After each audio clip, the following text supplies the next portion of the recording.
What, you followed? Okay, good. Here's the stuff. Anyway, welcome to Keeping Up With Cannabis. I am Corey, and I used to do everything extraction related for turn and cough extracts.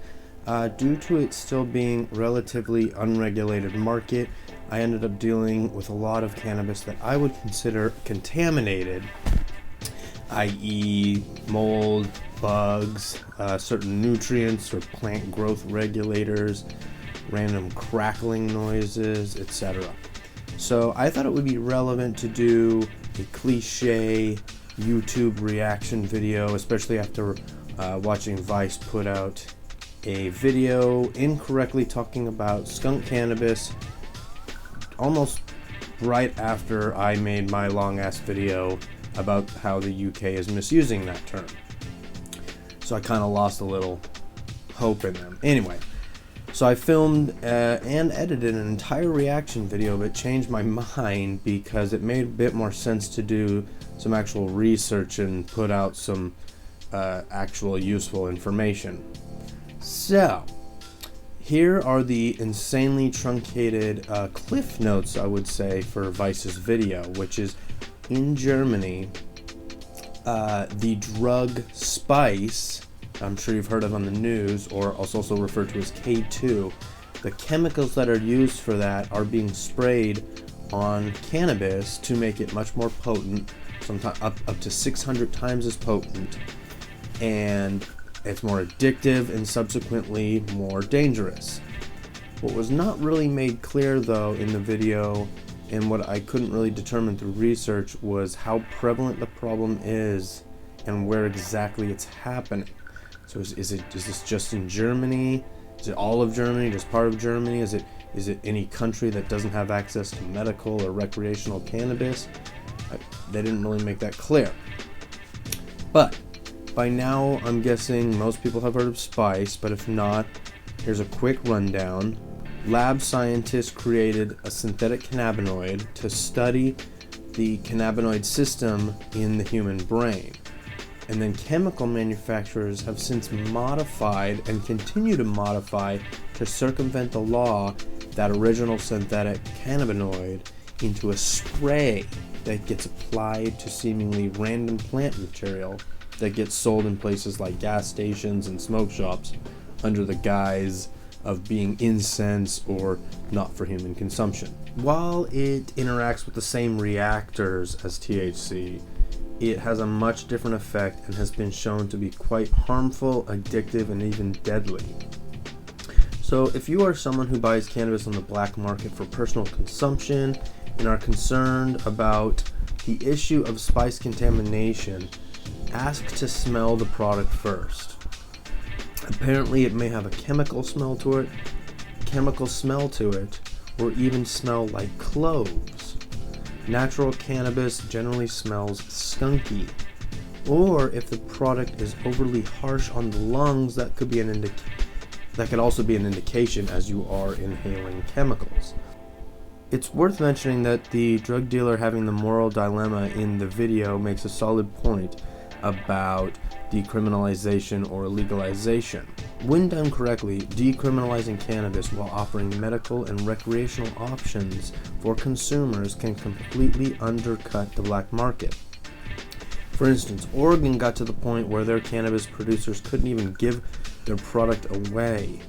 California is now to the point where black market producers will really struggle to match bang for buck compared to retail shops. If it weren't for the extreme taxes, I don't really know how they would compare. Allowing businesses to actually go all in on cannabis means they can employ scalability, meaning if they can produce more effectively, the cheaper it is to produce overall. Something I mentioned in a previous video is how we've gone from being able to extract several pounds per day to several hundreds of thousands of pounds per day now. Without going through all the math, it becomes cheaper to produce each pound as you scale up the production, which is not dissimilar to a lot of other big industries, or industries that work at big scale. Something I'll talk about more in a future video is how difficult it is now to do black market extraction, let alone at any type of large scale. The laws in place now make it very difficult to even procure the necessary equipment, mainly your solvent, and you're definitely not getting the same equipment as the real big guys, as those require licenses, permits, etc. So not only does the black market struggle to compete financially, but employing a regulated market would allow consumers an option of laboratory-tested clean cannabis. They would have access to retail shops with security, eliminating the violence factor compared to when buying street weed. I still can't really wrap my head around the fact that you can go buy enough liquor to kill yourself 1,000 times over, but aren't allowed access to a naturally growing plant that's much safer, you can't die from overdosing, and has medicinal properties and benefits. For those still opposing legalization of cannabis, I'd honestly love to hear what potential downsides outweigh all the upsides I've mentioned. How does it differ from alcohol prohibition? How much experience or expertise do you have in either subject?